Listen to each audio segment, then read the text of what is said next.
esta nueva clase de nuestro curso de Derecho Mercantil 1. Desde ya una pequeña disculpa, pero tenía un problema con mi internet y no me estaba conectando bien. De hecho, no sé si la transmisión esté ahorita bien o no. Por eso les voy a pedir favor, si me pueden hacer favor de enviarme al Telegram una retroalimentación pequeña, a ver si se está viendo bien el video para poder ver si me quedo con este internet o si me cambio a otra red, ¿verdad? Porque estaba viendo que como que está algo lento el internet. De todas maneras, que esté bien la señal y si no, conforme ustedes me vayan diciendo, yo voy viendo si cambio la red. Para no perder mucho más tiempo, vamos bueno, me dicen que está bien, qué bueno.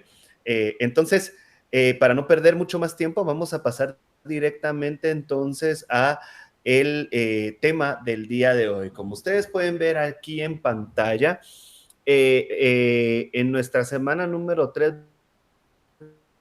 vamos a ver las disposiciones generales del código de quiénes son comerciantes, quiénes no son comerciantes. Vamos a estudiar también los tipos de comerciantes que el código de comercio establece, ¿verdad?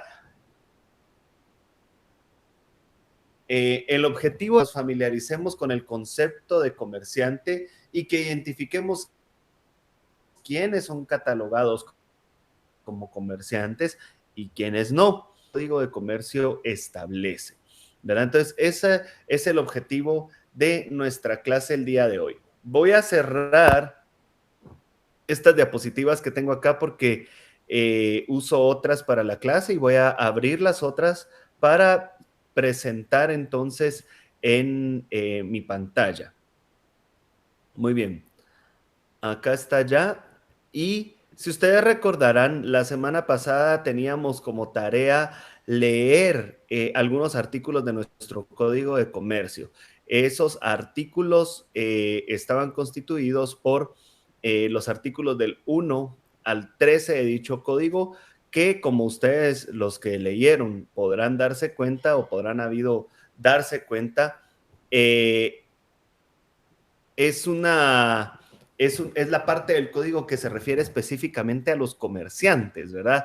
Y hoy vamos a explicar esos artículos para todos aquellos que ya leyeron. Las diapositivas de la clase ya están subidas a Telegram, así que también pueden bajarlas de ahí, ¿verdad? Obviamente las diapositivas oficiales de la universidad son las que están en Telegram. Entonces, vamos a entrar de lleno a nuestra clase del día de hoy. El código en los artículos que les he estado compartiendo nos indica que hay varios tipos de comerciantes y nos dice quiénes pueden ser considerados como comerciantes. Entonces, vamos a ver que el artículo 1 del Código de Comercio regula, en primer lugar, sobre qué temas va a tratar el Código de Comercio. Y aquí este artículo nos va a resumir prácticamente las primeras dos clases que tuvimos, ¿verdad? ¿Por qué? Porque este artículo nos va a regular una situación en particular. Nos dice quiénes van a ser tenidos como comerciantes, según lo que dice nuestra diapositiva, y nos también recoge algo que hablábamos acerca del principio de supletoriedad, ¿verdad? Entonces, si ustedes gustan, vamos a pasar a nuestro código de comercio para leer el artículo 1 del mismo. Si ustedes tienen su código, por favor, sáquenlo, lo abrimos. Es bueno que tengamos en todas nuestras clases el código de comercio para que lo vayamos subrayando, haciendo las anotaciones que creamos pertinentes, ¿verdad? Entonces, yo voy a presentar en mi pantalla mi código de comercio y para quienes aún no lo tienen, pero los que no lo tienen, por favor, hay que comprar, ¿verdad? Voy a dar 10 segundos ahí para que el que tenga su código de comercio por ahí lo pueda abrir en el artículo 1.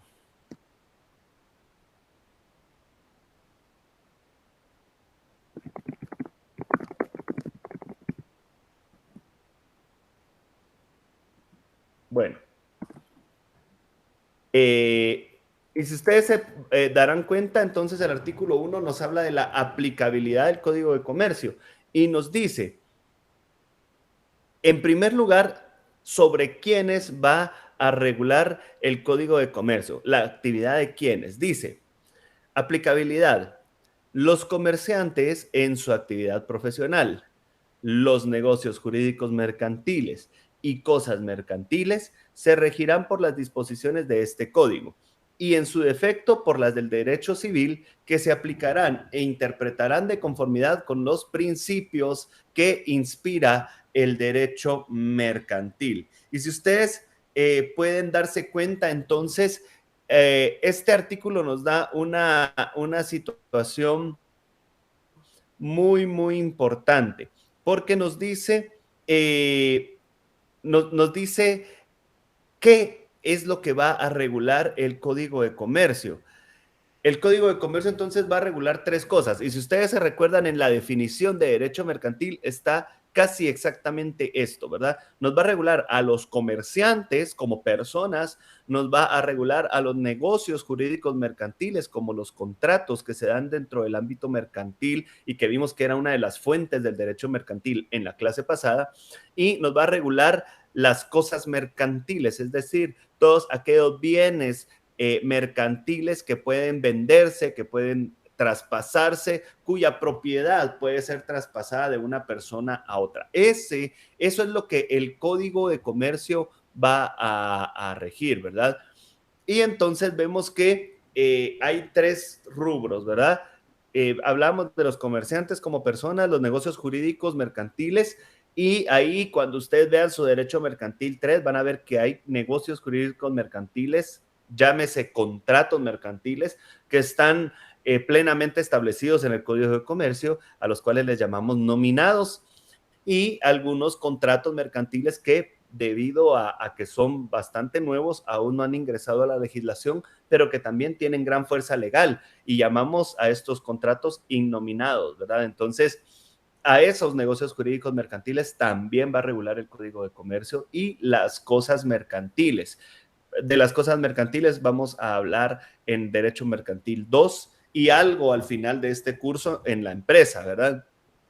La empresa es una cosa mercantil, ¿verdad? Es un bien que puede venderse, que puede traspasarse, que puede donarse, que puede grabarse, como sea, ¿verdad? Y los títulos de crédito, que es una gran rama del derecho mercantil, ¿verdad? Los vales, los cheques, los pagarés, todo eso lo va a regular el Código de Comercio. Y nos habla también de la supletoriedad. Si ustedes se recuerdan, la semana pasada hablábamos de la relación del derecho mercantil con el derecho civil y hablábamos que el derecho mercantil toma mucho del derecho civil y lo hace evolucionar para adecuarlo a las necesidades del comercio.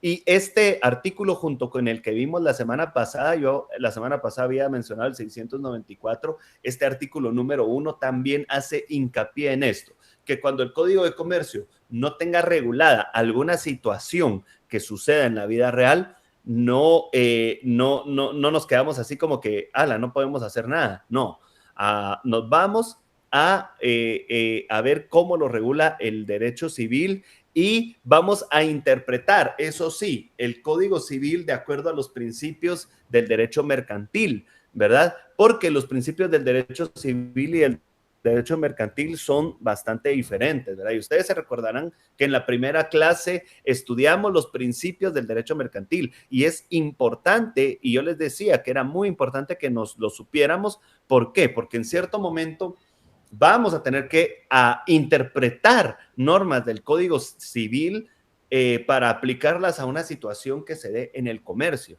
Pero esa interpretación la vamos a tener que hacer de acuerdo con los principios del derecho mercantil, según este artículo número 1 que estamos leyendo. ¿Y cuáles eran esos principios del derecho mercantil? 5 segundos para que ustedes se recuerden. ¿Cuáles son los principios del derecho mercantil que debemos aplicar al, interpretar nuestro Código Civil? Está en la clase número 1. ¿Cuáles son esos principios? No los voy a poner a que me lo manden por acá, por Telegram o algo, solo para que se recuerden. Y ya pasaron los 5 segundos y recordamos que son principio de buena fe, de verdad sabida, de que toda prestación se presume onerosa, intención de lucro, y que ante la duda se va a favorecer aquella solución que haga más segura la circulación. Esos 5 principios son los que vamos a aplicar en cuanto a la supletoriedad del Código Civil respecto de las situaciones mercantiles, ¿sí? Entonces, ¿qué nos queda de este artículo? Que el Código de Comercio nos va a regular a 3 situaciones en particular: el comerciante, los negocios jurídicos mercantiles y las cosas mercantiles. Y la otra es el principio de supletoriedad, que nos dice que cuando el Código de Comercio no regule algo que sucede en el ámbito del comercio, entonces vamos a acudir al derecho civil, pero este derecho va a ser interpretado de manera o en base, mejor dicho, a los principios del derecho mercantil. Muy bien, no vamos a ir en orden en nuestro código, ahorita nos vamos a saltar un poquito. ¿Por qué? Porque haciendo mella de que el artículo 1 nos habla de que lo primerito que el Código de Comercio va a regular son los comerciantes, pues tenemos que saber quiénes son comerciantes y tenemos que saber cómo se va a dar estas negociaciones, ¿verdad? Todo nuestro código, perdón, todo nuestro curso de Derecho Mercantil 1 lo vamos a dedicar al estudio de los comerciantes, ¿verdad? En sus dos distintas categorías, ¿verdad? Entonces es bueno que empecemos desde ya viendo quiénes son comerciantes y quiénes no. Y también cuándo se aplica el Código de Comercio y cuándo no. Hay veces en las cuales en una relación de comercio va a haber como partes de esa relación a personas que son comerciantes y personas que no son comerciantes. En algunas relaciones de comercio, ambas partes son comerciantes, ¿verdad? Y ambas partes se dedican a realizar actos de comercio de los que vamos a ver más adelantito. Pero hay algunas situaciones en las cuales una persona que no es comerciante realiza una transacción comercial de naturaleza comercial con una persona que sí lo es. Por ejemplo, cuando yo voy a comprar un vehículo a la agencia de carros, ¿verdad? El agente de carros es un comerciante porque se dedica a eso, pero yo no lo soy. Yo soy un particular que llego para realizar una transacción comercial que va a ser la compra de un vehículo, pero yo no lo soy. ¿Qué pasa en este aspecto? ¿Voy a hacer una compraventa civil o una compraventa mercantil? ¿Voy a aplicar las normas del derecho civil o las normas del derecho mercantil? Esta situación la prevé el Código de Comercio en su artículo número 5, el cual vamos a poner ahorita en pantalla, que está allí, justo allí, y nos explica qué es lo que sucede. El artículo número 5 nos dice: cuando en un negocio jurídico regido por este código intervengan comerciantes y no comerciantes, se aplicarán las disposiciones del mismo, es decir, del Código de Comercio. Esto quiere, a esta situación nosotros le llamamos negocio mixto, ¿verdad? El negocio mixto se da cuando una persona que no es comerciante realiza una transacción con una persona que sí lo es. Y entonces, acá el código nos dice que en estos casos lo que se va a respetar es el código de comercio, precisamente porque como una de las personas es comerciante, se va a tratar de favorecer la circulación de los bienes, para lo cual el código de comercio y el derecho mercantil provee una solución mucho más expedita que el código civil, ¿verdad? Entonces, eh, a los negocios jurídicos mixtos, les aplicamos el Código de Comercio de conformidad con el artículo número 5 que acabamos de leer. Muy bien, vamos a pasar a nuestra siguiente diapositiva para que ustedes vayan tomándoles también captura de pantalla ya las diapositivas. Y la siguiente diapositiva podemos empezar a estudiar a los comerciantes, ¿verdad? ¿Quiénes son entonces los comerciantes? ¿Será que cualquier persona es comerciante o no? ¿Será que qué requisitos debemos de cumplir para poder ser comerciantes, verdad?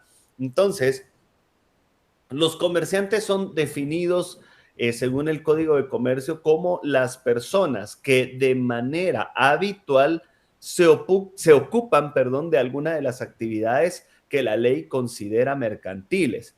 Y a estas actividades les llamamos actos de comercio.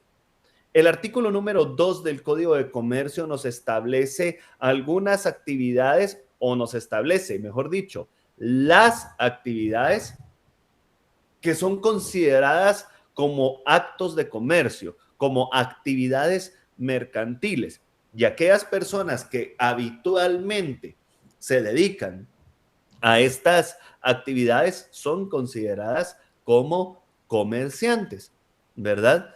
Decíamos en la clase pasada que no es suficiente con que de vez en cuando uno realice un acto de comercio, porque ustedes verán, y ahorita vamos a leer el artículo 2, que en algunos casos uno puede realizar alguna de esas actividades que el artículo 2 nos menciona, ¿verdad? Pero si lo hacemos ocasionalmente, eso no nos convierte en comerciantes. El comerciante es aquel que lo hace de manera habitual y que lo hace uno de sus modos de medio de subsistencia, uno de sus modos de obtener ganancias, ¿verdad? Entonces, de esa cuenta, las personas que se dedican a estos actos van a ser consideradas comerciantes cuando los realicen de manera habitual.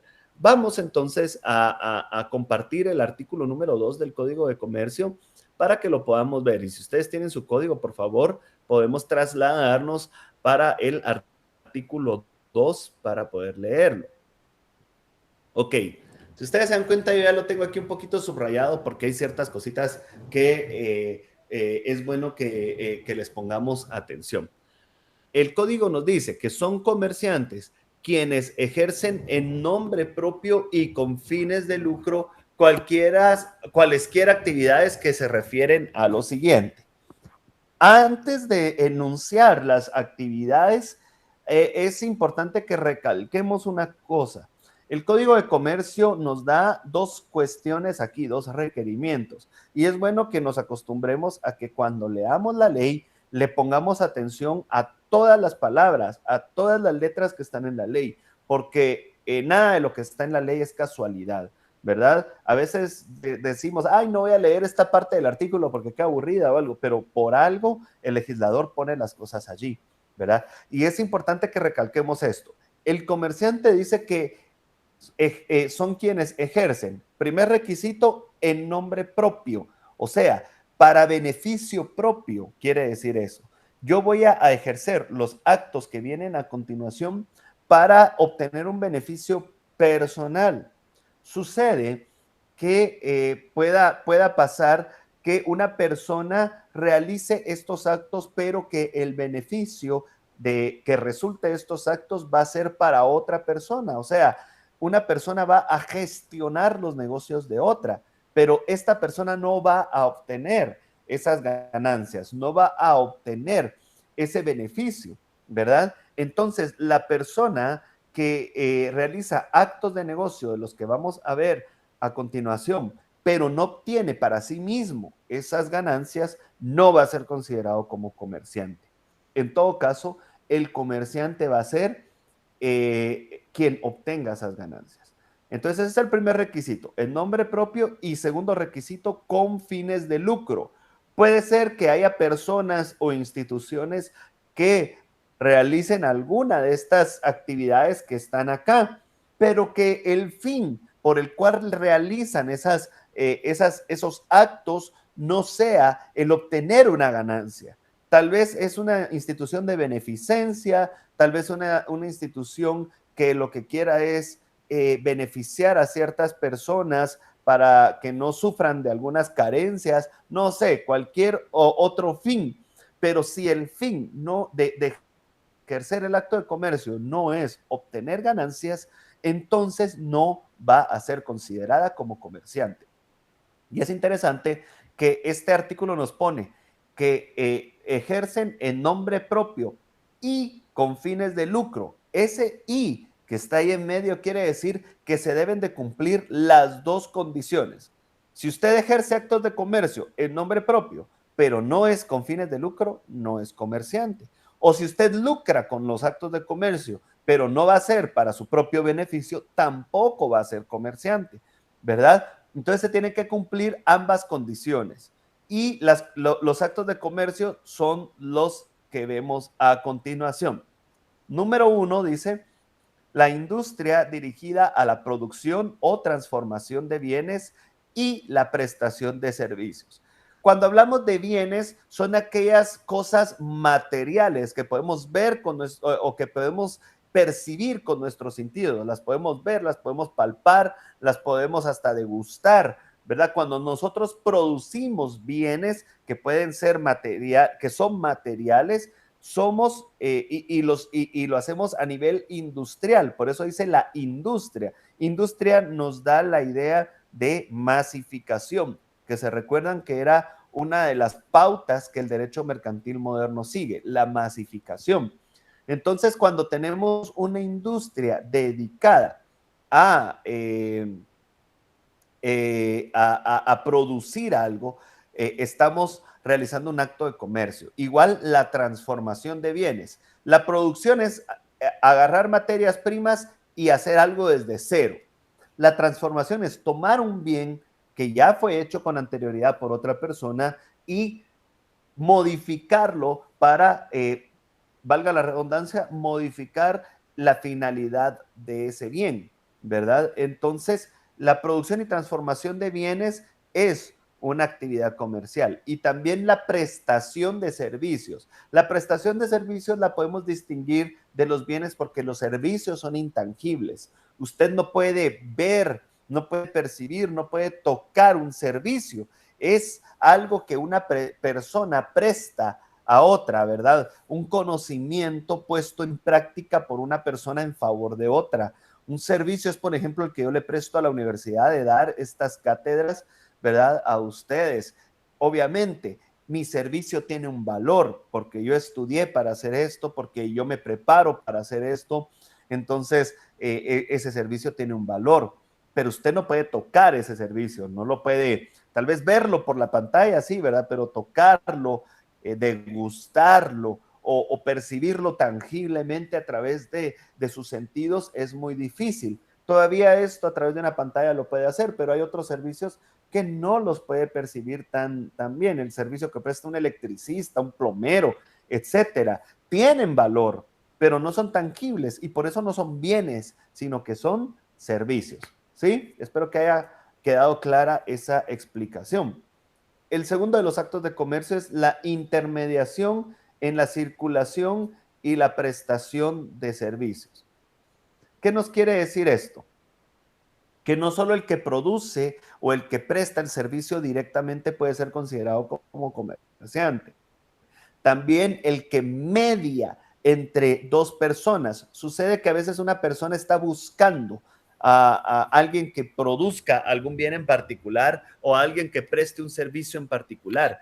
Y hay personas o hay compañías, empresas que se dedican a poner en contacto a esas personas que tienen necesidad de esto con las personas que producen ese bien o que prestan ese servicio. Una de los ejemplos más claros son esas compañías o empresas de outsourcing. Yo no sé si ustedes han escuchado esas empresas de outsourcing. Y tal vez de las más famosas de esas empresas podemos mencionar a las que prestan servicios de mantenimiento y de limpieza a otras, ¿verdad? Por ejemplo, yo veía en Walmart, veía a alguien que hacía la limpieza ahí y yo veía que en su uniforme no decía Walmart, sino que decía el nombre de otra empresa. Y es que Walmart no contrata personal para su limpieza. ¿verdad? Para evitar cualquier cosa, para evitar generar pasivo laboral, para evitar el cobro de salarios y sindicalizaciones y cosas así. Walmart mejor se evita problemas de carácter laboral y lo que hace es contrata a una empresa. Esta empresa, por su parte, contrata a personas para que le presten ese servicio de limpieza a Walmart, pero la relación de las personas físicas que prestan el servicio es con la empresa de limpieza, no es con Walmart. Entonces, esta empresa está intermediando en la prestación de servicios entre las personas que limpian con el consumidor final, que es Walmart. Esta empresa es intermediadora y como lo miramos en el Código de Comercio, es permitido hacer eso y es una comerciante. Otro ejemplo claro es el de los call centers. El call center contrata a personas que hablan algún idioma, principalmente el inglés, para que le den servicio, asesoría a clientes en Estados Unidos sobre productos que compran allá, ¿verdad? Yo compro una mi computadora, una mi HP, ¿verdad? Y la computadora dice, cualquier problema, comunicarse con este número.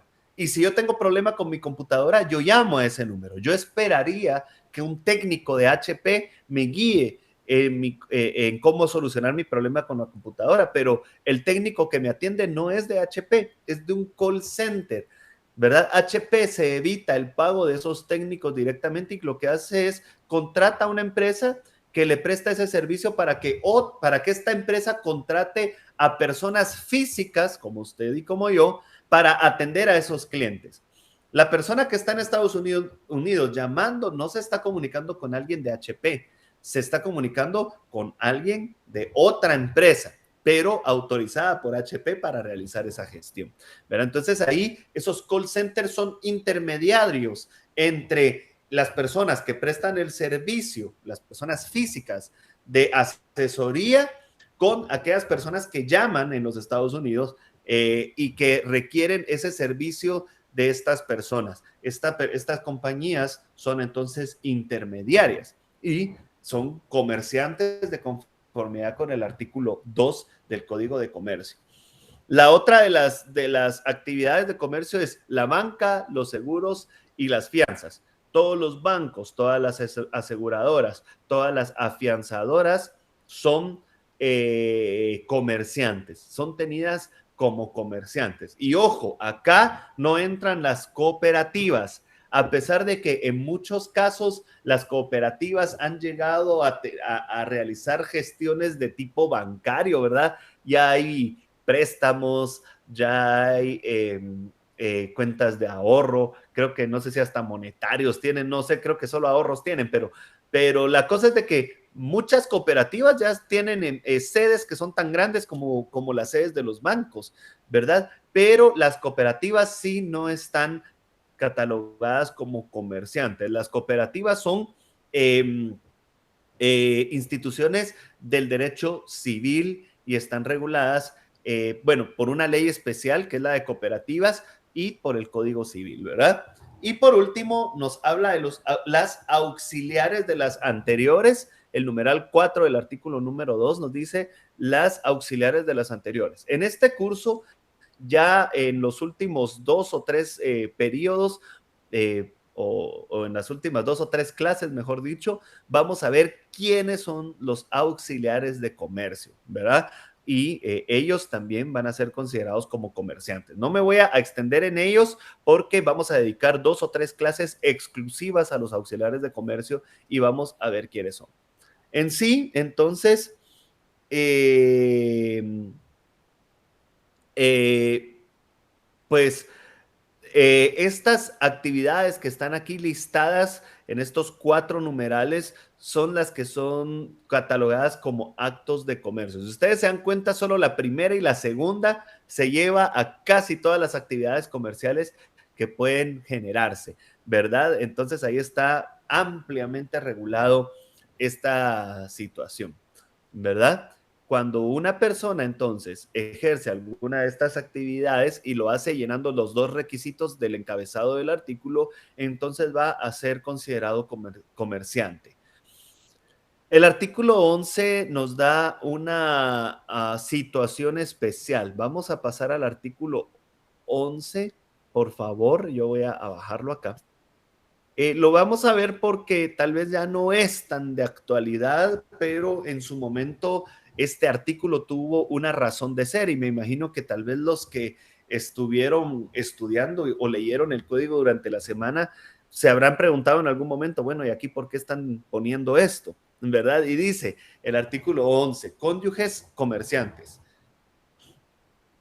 El artículo dice, el marido y la mujer que ejerzan juntos una actividad mercantil tienen, esto lo voy a subrayar también, porque esto se refiere a que ambos tienen la calidad de comerciantes, a menos que uno de ellos sea auxiliar de las actividades mercantiles del otro. ¿Qué pasa? Tal vez ahora ya no, esto ya no es tan gran ciencia, ¿verdad? Pero cuando el Código de Comercio fue emitido allá por los años 70, ¿verdad? Aún existía un machismo mucho más marcado que el que hay ahora. Y la mujer no se creía o se tenía la creencia de que la mujer estaba destinada para realizar ciertas actividades, ¿verdad? Y que la mujer era para quedarse en casa y para cuidar a los niños y cosas así, ¿verdad? Antes de la entrada en vigencia de este código. Entonces, la mujer no tenía ese reconocimiento de comerciante, aunque ella ejerciera actos de comercio junto con su esposo. El que tenía el derecho de ser llamado comerciante y las prerrogativas de atenerse al código de comercio anterior, ¿verdad? Era únicamente el esposo, ¿verdad? Y entonces eso generaba una desigualdad en el hogar, ¿verdad? El código de comercio incluye esta reforma o esta innovación para que tanto al hombre como a la mujer se les tuviera como comerciantes cuando tenían una actividad comercial juntos. Y sucede en muchos matrimonios, ¿verdad? Que ponen su negocio y entre los dos lo cuidan, entre los dos miran cómo lo hacen crecer, ¿verdad? Entonces, eh, acá sucede también, ¿verdad? Y esta fue una innovación. Recuerden que el código de comercio es un código ya un poco antiguo, ¿verdad? Creo que es de por allá por los años 70 y entonces, pues en esa época esto fue una gran innovación, aunque ahora parezca como que es algo así como que de todos los días, algo que ya es obvio que suceda, ¿verdad? Pero en el momento en que el código fue emitido, esto no era así, ¿verdad? Y esto supuso un avance en las normas de derecho mercantil. Muy bien, vamos entonces a ver algo básico. Ya vimos que los comerciantes son quienes ejercen un acto de comercio y quienes lo hacen con ánimo de lucro o en nombre propio, ¿verdad? Ahora bien, para ser comerciante se necesita de algo en especial o no. Cualquier persona puede ser comerciante o no puede ser comerciante cualquier persona, ¿verdad? Para saber esto, vamos a estudiar ciertas cosas. Primero, ¿cuál es la capacidad que tengo que tener para ser comerciante? El Código de Comercio nos da pocos requisitos realmente para ser comerciante, pocos requisitos personales, ¿verdad? Obviamente hay algunos requisitos de forma que vamos a tener que cumplir, pero requisitos a nivel personal son muy pocos. El código no nos dice que usted gane 10,000 quetzales o más al mes, que usted haya pasado la escuela primaria o la escuela secundaria. Esos requisitos el código no nos los da. Para ser comerciante los requisitos son bien específicos. Y esos requisitos los tenemos en el artículo 6 del Código de Comercio. Vamos a ir a el artículo número 6. Les voy a dar un tiempecito, unos segunditos para que suban al artículo número 6.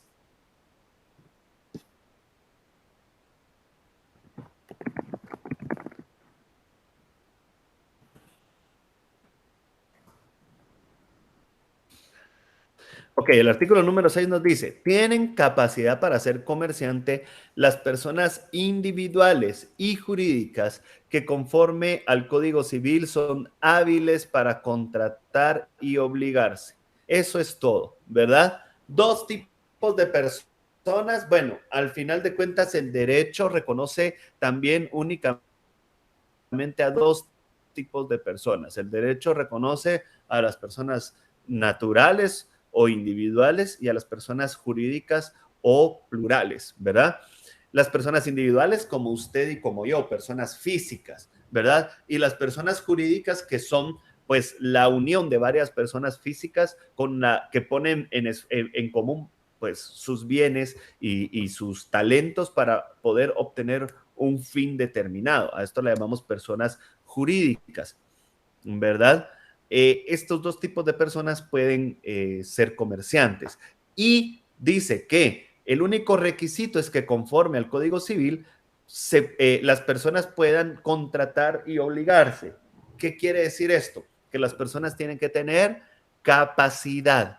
Ustedes ya vieron derecho civil y ya estudiaron qué es la capacidad, definida como esa investidura jurídica que a una persona le da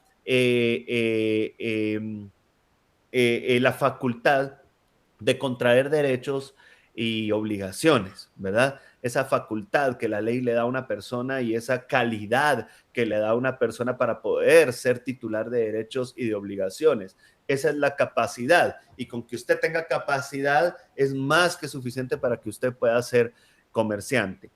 ¿Cómo se obtiene la capacidad? La capacidad se obtiene de conformidad con el Código Civil con la mayoría de edad. Si ustedes se recuerdan, el artículo 8 del Código Civil nos da esta facultad. Y si ustedes gustan, vamos a leer el artículo número 8 del Código Civil para que podamos recordar un poquito lo relacionado con la capacidad.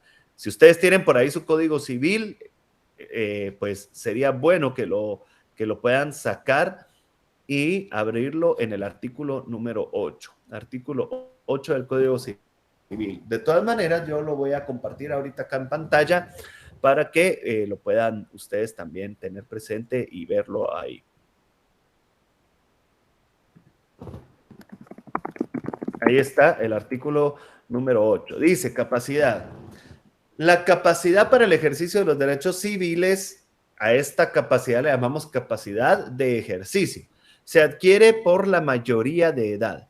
Es decir, que aquellas personas, según el Código Civil, en su párrafo número 2 acá, que hayan cumplido más de 18, o que hayan cumplido los 18 años, ya tienen esa capacidad de ejercicio, ¿verdad? Los menores, dice que han cumplido 14 años, son capaces para algunos actos determinados por la ley, a lo que llamamos capacidad de goce, ¿verdad?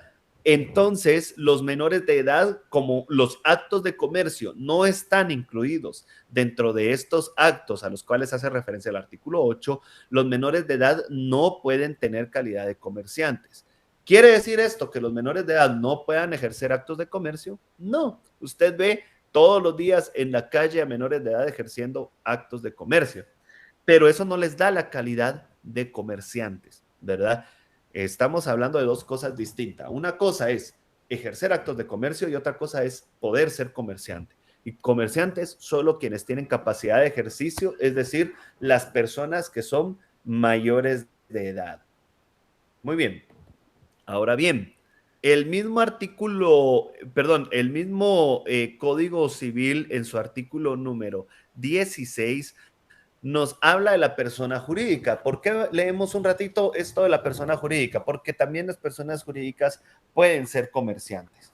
Y entonces el artículo 16 del Código Civil nos dice que una persona jurídica, y ahí es el concepto, ¿verdad? Forma una entidad civil distinta de sus miembros individualmente considerados.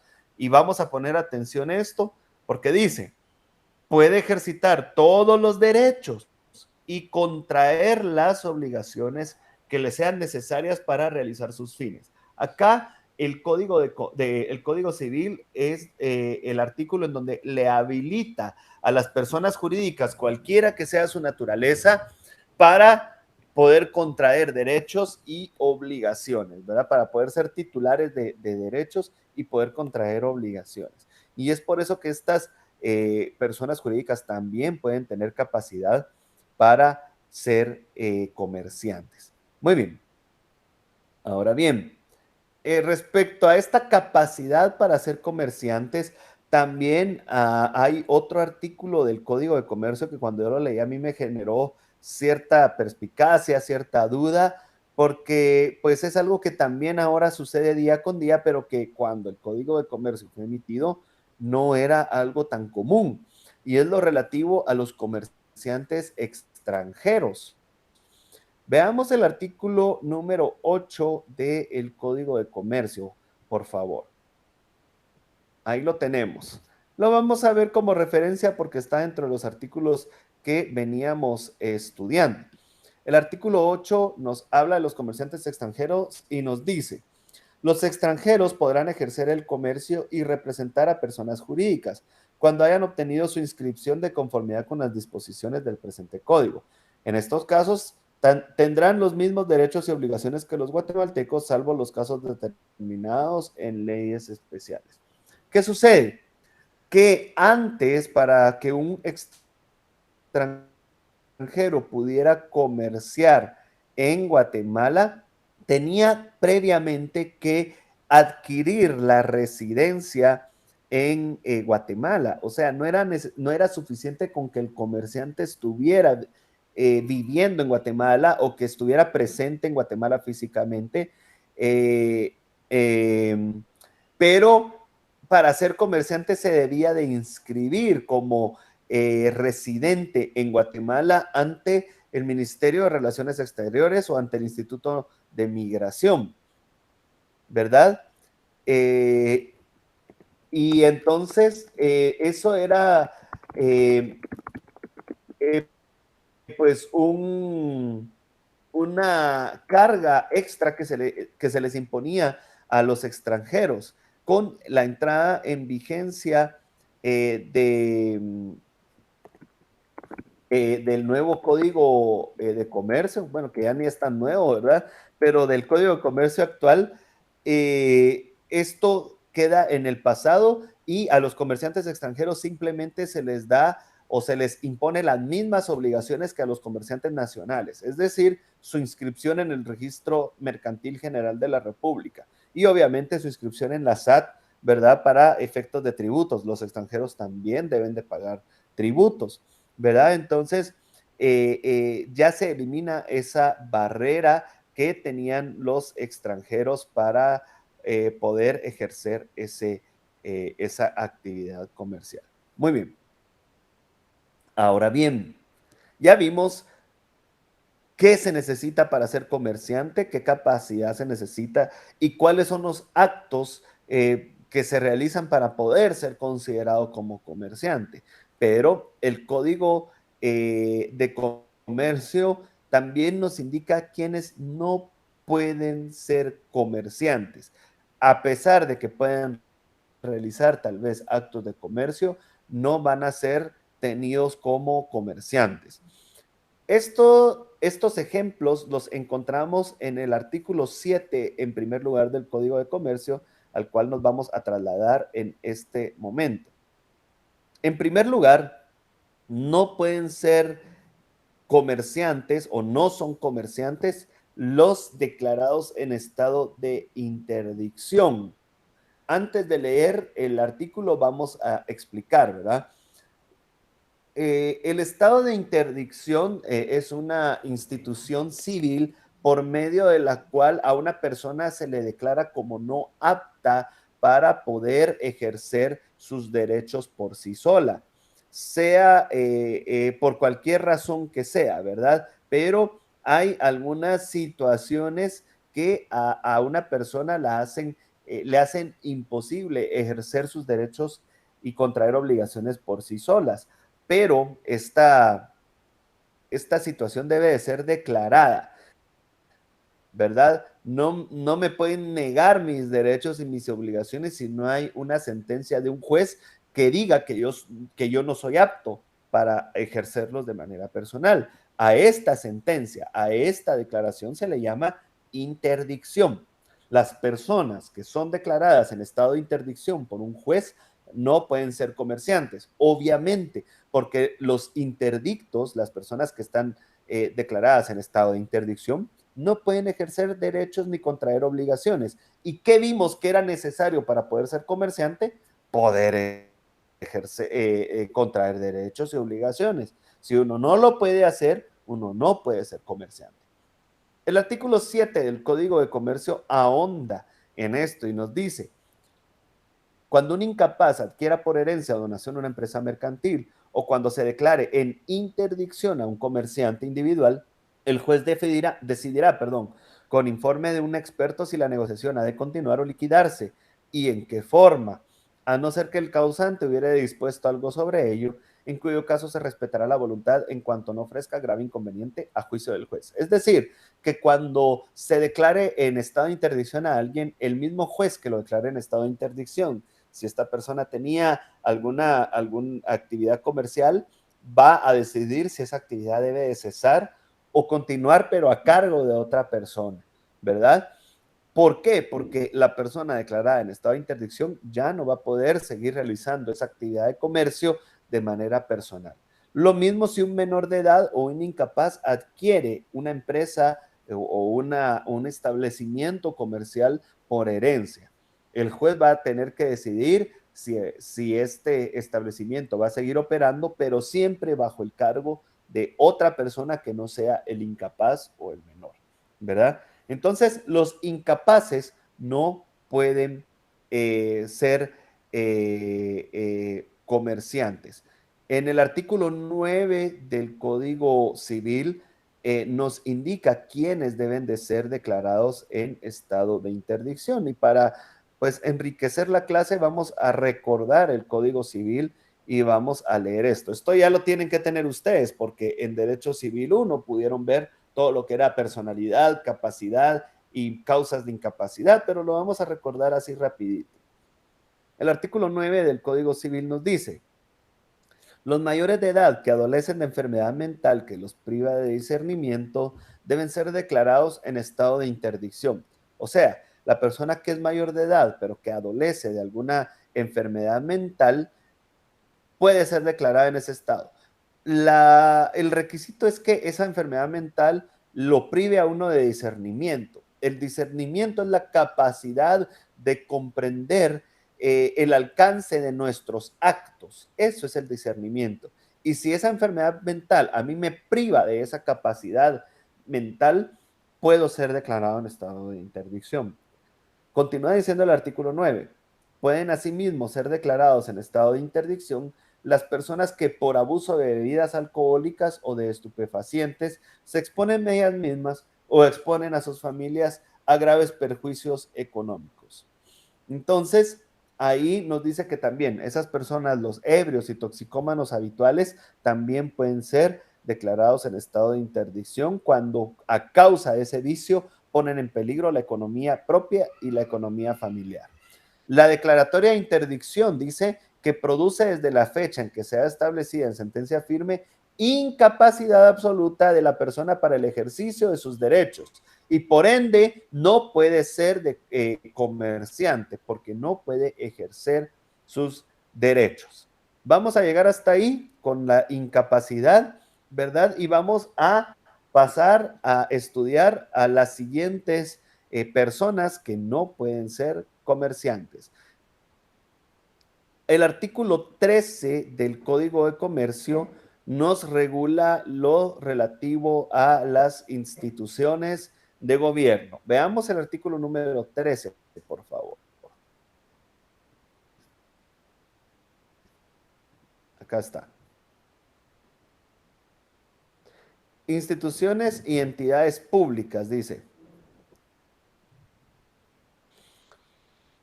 El Estado, sus entidades descentralizadas, autónomas o semiautónomas, las municipalidades y en general cualesquiera instituciones o entidades públicas no son comerciantes, pero pueden ejercer actividades comerciales sujetándose a las disposiciones de este código, salvo lo ordenado en leyes especiales. Muy bien, lo que nos quiere decir este código es que las entidades del Estado, hablando o englobando dentro de las instituciones estatales a todas las que dice acá, descentralizadas, autónomas, semiautónomas, la municipalidad, aquí nos habla de todas las instituciones, ¿verdad? Universidad de San Carlos, IX, todo el Estado, el organismo ejecutivo, legislativo, judicial, todas esas instituciones públicas, ¿verdad? Pueden ejercer actividades de comercio, es decir, pueden hacer alguna de las actividades a que se refiere el artículo número 2. Es más, el Estado tiene su propio banco, el Banco de Guatemala, ¿verdad? Y vimos, según el artículo 2, que la banca es una actividad comercial. O sea, el Estado puede ejercer actos de comercio. La Municipalidad de Guatemala ejerce actos de comercio, ¿verdad? La Municipalidad de Guatemala presta servicios de agua, por ejemplo, distribuye agua, vende agua. La Municipalidad de Guatemala presta servicios de transporte público a través del Transmetro, ¿verdad? Ellos compran los buses, hacen las líneas, cobran por el servicio. Esa es una actividad de comercio. Pero el hecho de que puedan las instituciones públicas realizar actos de comercio no los convierte en comerciantes. ¿Por qué? Porque las instituciones públicas no realizan estos actos de comercio con la intención de lucrar con ellos. ¿Sí? La municipalidad no presta el servicio de transporte público con la intención de lucrar con él, sino para prestar un servicio. No presta el servicio de distribución de agua para ganar dinero, sino para prestar un servicio. Y si ustedes se dan cuenta, por ejemplo, en gran parte el transporte urbano en Guatemala es subvencionado por la municipalidad. Es decir, la municipalidad pone de sus propios recursos para mantener estable el precio del servicio de transporte. Si la municipalidad no hiciera eso, los precios de los buses en Guatemala se dispararían. Pagaría uno 3 o 4 quetzales por cada vez que uno se suba a un Transmetro, ¿verdad? Entonces, como la municipalidad, su intención no es lucrar, no puede ser tomada como comerciante. Y así todas las instituciones del Estado. El Instituto Guatemalteco de Seguridad Social presta servicios de salud, el Ministerio de Salud presta servicios de salud, el Ministerio de Educación presta servicios de educación, pero eso no los convierte en comerciantes.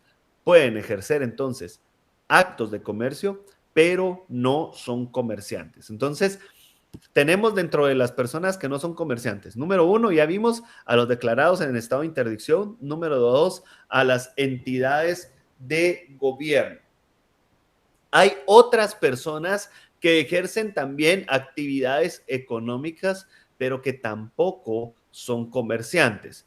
Y estas personas las tenemos enumeradas en el artículo número 9. Les voy a dar 5 segundos para que pasen al artículo número 9.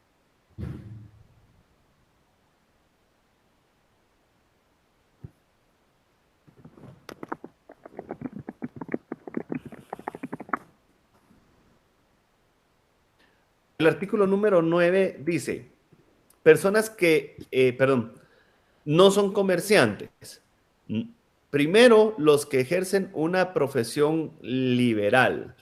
Y aquí podemos preguntarnos, ¿qué es una profesión liberal? Bueno, las profesiones liberales son aquellas que ejercen los graduados universitarios. Es decir, todos aquellos que se han graduado de la universidad ejercen una profesión y eh, esa profesión pues la ejercen con el ánimo de obtener ganancia. Obviamente, yo estudié derecho y me gradué como abogado precisamente porque quiero hacer de mi carrera mi medio de vida, mi medio de subsistencia, el medio con el cual yo voy a generar ingresos, ¿verdad? Entonces, a través de la profesión liberal se ejercen ingresos, se dan los ingresos de la persona, pero la profesión liberal no es tenida como una actividad comercial, ¿verdad? Y ustedes cuando sean abogados, el ejercicio de su profesión de derecho, ¿verdad? De la abogacía, no va a tener esa calidad de comerciante. ¿Quiere decir que un abogado no puede ser comerciante? No.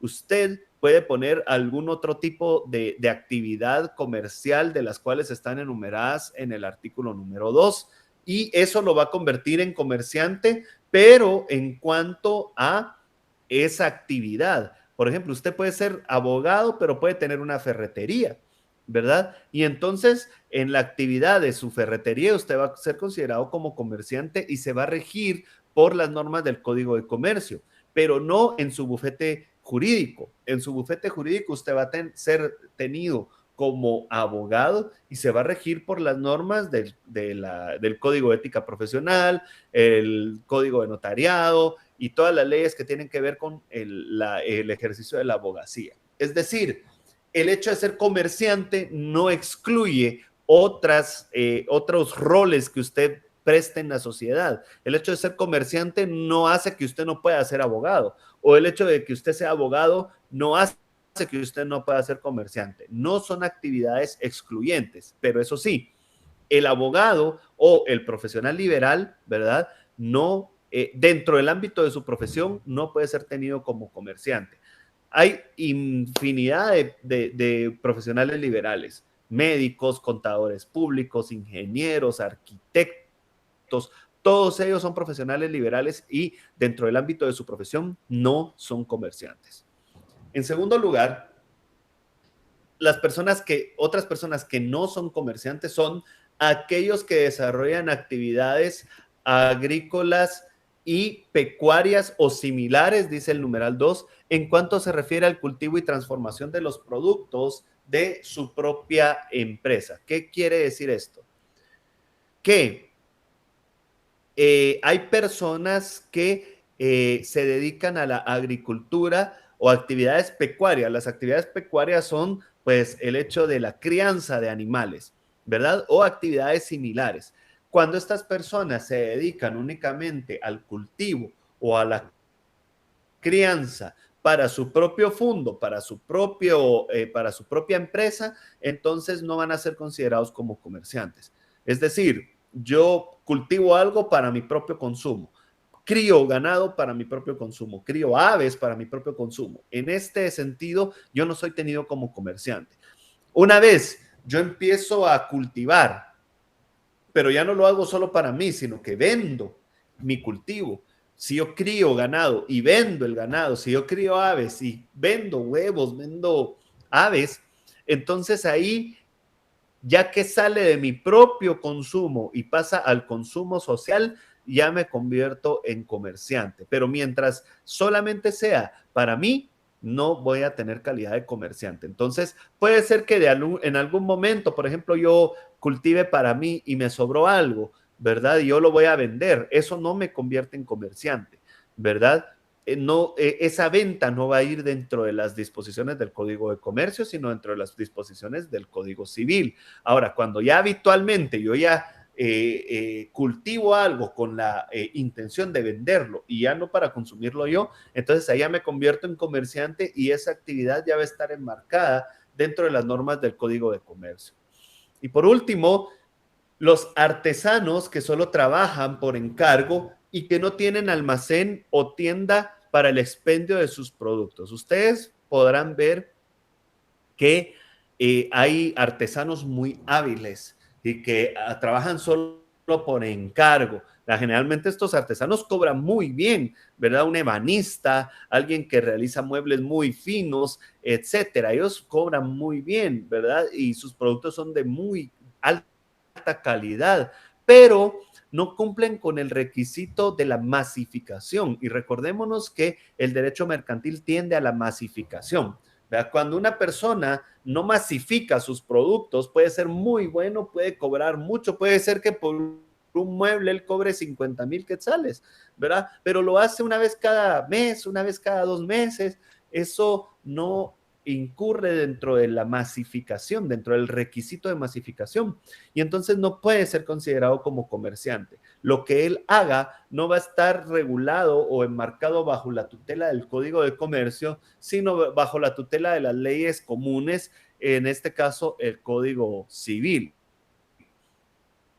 ¿verdad? Entonces, estas tres personas o estos tres tipos de personas no pueden ser considerados como comerciantes, ¿verdad? Muy bien.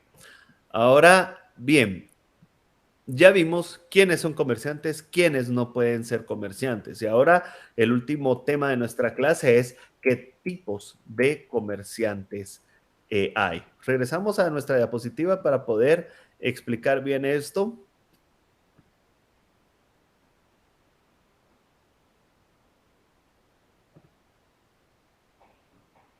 Ahorita está mandándose para exhibirse. Muy bien.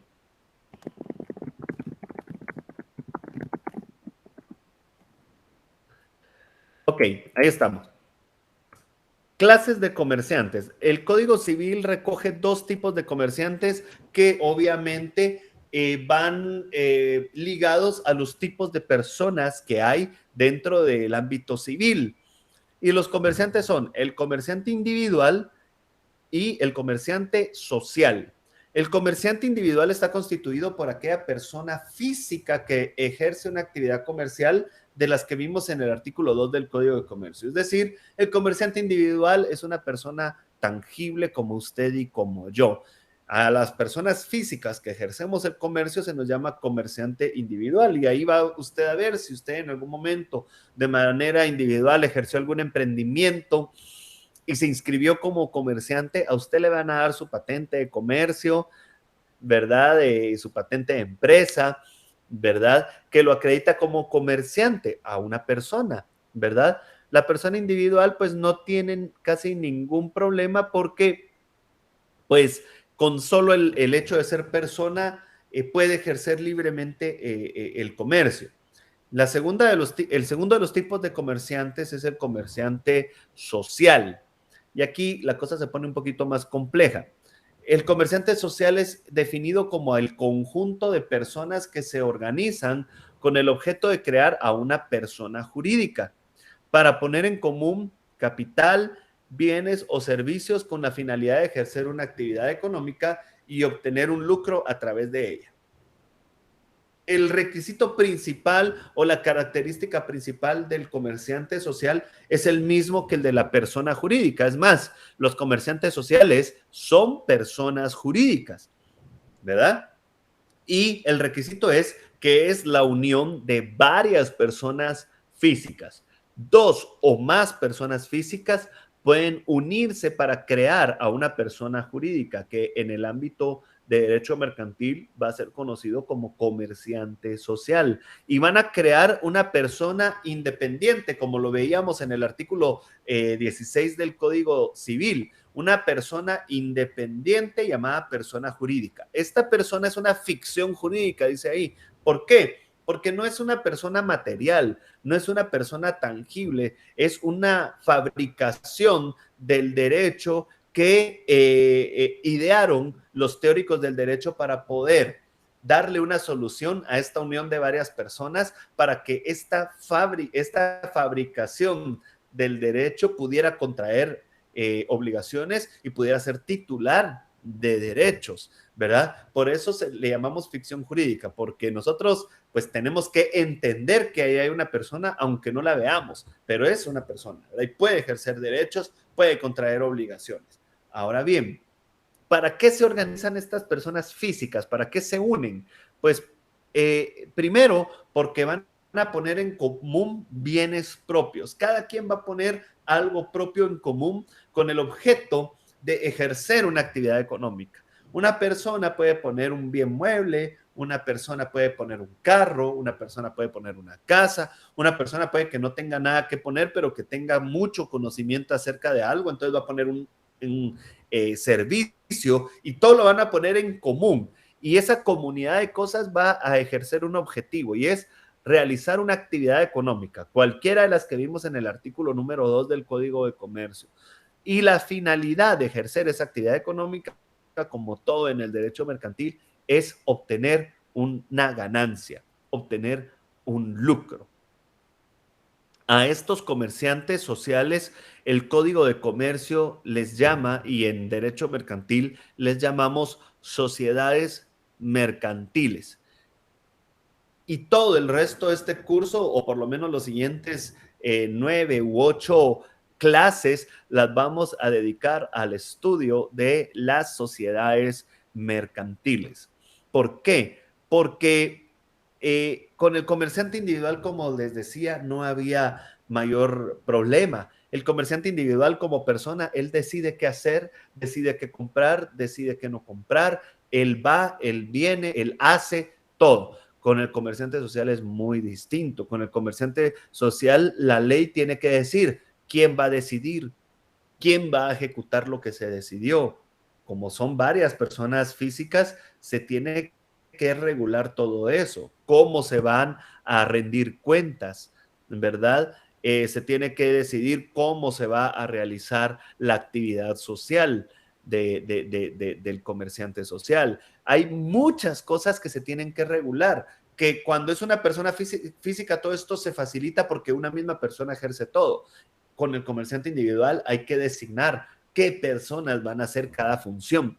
Entonces, ahí se dificulta esto y por eso la sección relativa a comerciantes sociales es tan amplia como lo vamos a ver en el resto de este curso. Y con esto, pues vamos a dar por terminada la clase o por lo menos el contenido de la clase del día de hoy, porque la otra semana vamos a empezar a estudiar lo relativo a los comerciantes sociales. Y ahí viene la tarea para la siguiente semana.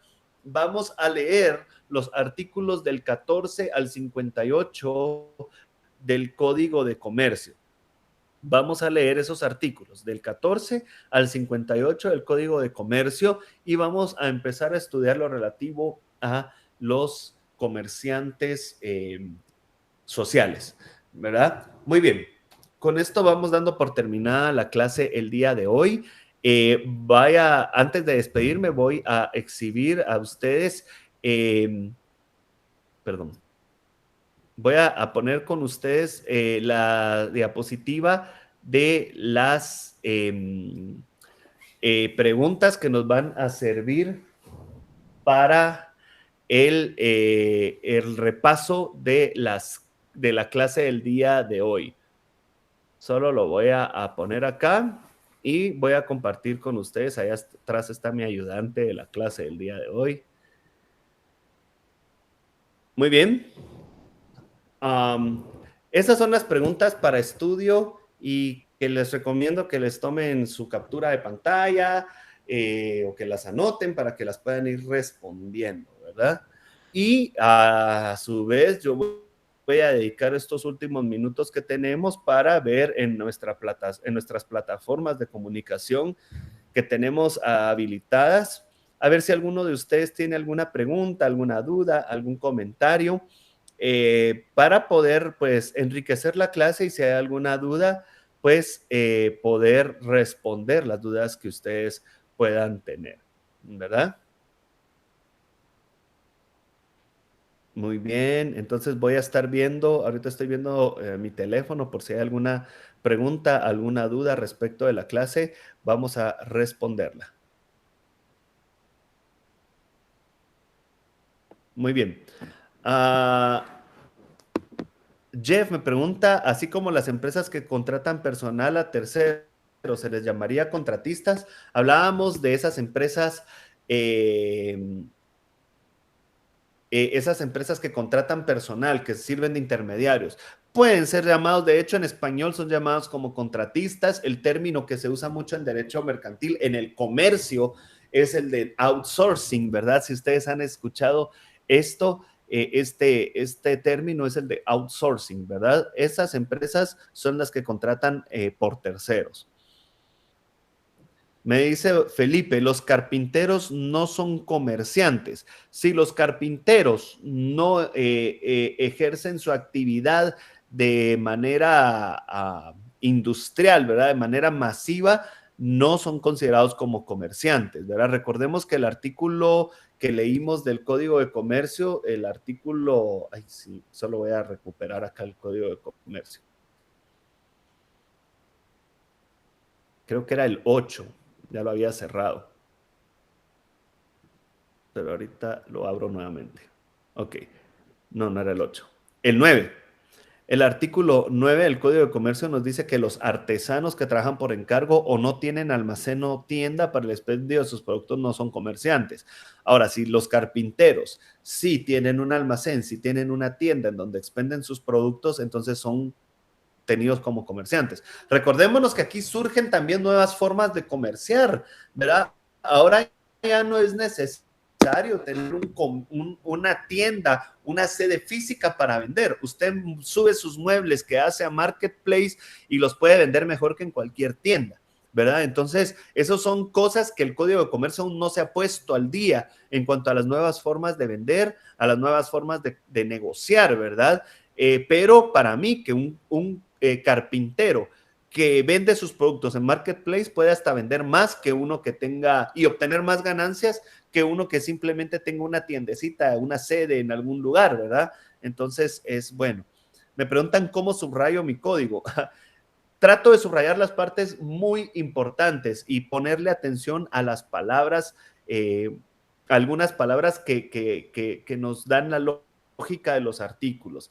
Yo no subrayo todo mi código, ustedes no van a ver mis códigos, hay muchos abogados que miran sus códigos y todo lo tiene subrayado, entonces realmente no hay nada importante que ver. Yo trato de subrayar lo más importante únicamente, la esencia del el artículo. Ahora, hay quienes le ponen un color a los plazos, un color a los sujetos procesales, un color a ciertas cosas. Yo no soy tan así. Sí resalto con varios colores para determinar cuando un artículo habla de un tema y de otro tema, o para ver algo en particular que es especialmente importante. ¿Vea? Ahí sí. Pero pues ahí poco a poco ustedes pueden ir desarrollando su forma de subrayar. ¿Verdad? Lo que sí les aconsejo, no subrayen todo, no sirve subrayar todo, ¿verdad? Subrayen lo que es elemental de cada artículo. Uh, Noemí me pregunta, ¿las clínicas se les llamaría comercios? No, porque las clínicas son de profesionales liberales, de médicos, de odontólogos, y vimos que los profesionales liberales no ejercen o no son comerciantes, ¿verdad? Si me habla de clínicas médicas, pues, ¿verdad? Ahora, por ejemplo, los laboratorios, ¿verdad? Etcétera, que emplean profesionales, ¿verdad? Los laboratorios emplean químicos biólogos, pero esos laboratorios prestan ese servicio. Los laboratorios en sí sí son comerciantes, las empresas dueñas de esos laboratorios, ¿verdad? Pero si un comerciante, un ingeniero químico, un ingeniero biólogo presta sus servicios, él como profesional liberal no es considerado como comerciante. Muy bien. La venta en línea es ser comerciante. Por el momento siento que hay un limbo legal ahí porque no está plenamente regulado por el Código de Comercio. Es lo que yo les decía. Para mí, en lo particular, el que vende en línea sí es comerciante, ¿verdad? Pero tiene que tener esa obligación también de inscribirse como comerciante en el registro mercantil e inscribirse en la SAT para el pago de los impuestos, ¿verdad? Debería de hacerlo y eso no se hace o casi nadie lo hace de los que vende en línea. Pero para mí que sí, porque pueden vender más. La plataforma de vender en línea llega a mucha más gente que lo que hace una persona en un local, ¿verdad? Entonces usted puede vender en línea a todo guate o aún internacionalmente y cero bolas, ¿verdad? En cambio, si usted tiene un localito, usted se dedica a vender de manera, obviamente, como la palabra lo dice, local. Y no es esa la idea es expandirse. Muy bien. Los que tienen tiendas de barrio y tienen varias tiendas son comerciantes totalmente. Los que tienen tiendas de barrio son comerciantes porque intermedian en la distribución de los productos. Lo malo es que casi nadie también de estos que tiene tiendas está inscrito correctamente y entonces se produce la evasión fiscal, ¿verdad? Los albañiles son comerciantes, no, porque son artesanos, ¿verdad? Los albañiles son artesanos. Ahora, si un albañil pone su empresa, contrata varios más albañiles y ejerce una empresa de construcción, ese sí puede ser comerciante, pero solo el albañil que es contratado para hacer una casa, él no es, él tiene la calidad, como dice el artículo 9, de artesano y es un trabajo por encargo. Yo voy y le pido al albañil, mira, te encargo que me hagas esta casa. Él está trabajando por encargo, es un artesano por encargo. Muy bien.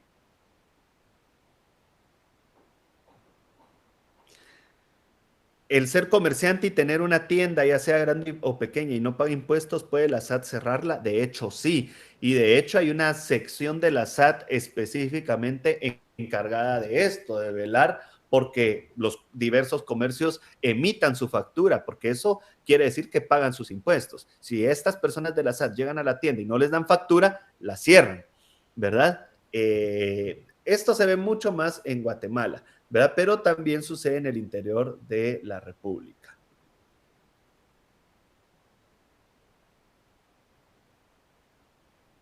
No, los trabajadores de las tiendas no son comerciantes, son trabajadores. El que es comerciante es el dueño de la tienda, ¿verdad? Lo que pasa es de que en las tiendas trabajan algo así como que por comisiones, hasta donde yo entiendo, ¿vale? Le dan a una persona, le encargan la tienda y le dicen, mira, me tenés que producir tanto al mes y sobre eso yo te voy a dar una comisión y si producís más, te doy más comisión. Algo así es como las trabajan.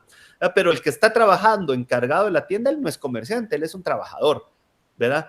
Podría tenérsele como un auxiliar de comercio, pero eso lo vamos a ver más adelante en la clase. Muy bien. Eh, muchas gracias. Entonces, yo creo que con esto vamos dando por terminada la clase. Si ustedes tienen alguna otra duda en el transcurso de la clase o mientras están estudiando o cualquier cosa, pueden ustedes hacerme llegar sus dudas. Yo voy a tratar de estarlas contestando. Es para mí un gusto. Eh, eh, y pues ahí voy a estar. Si tal vez me tardo un poquito, pues a veces me llegan muchas preguntas y cuesta un poquito contestarlas, pero voy a tratar de estarlas comentando y contestando. Gracias entonces a todos y a todas por su atención. Les deseo a todos una muy feliz tarde. Que Dios les bendiga y que tengan éxitos en todo lo que hagan. Bendiciones y nos vemos la siguiente semana.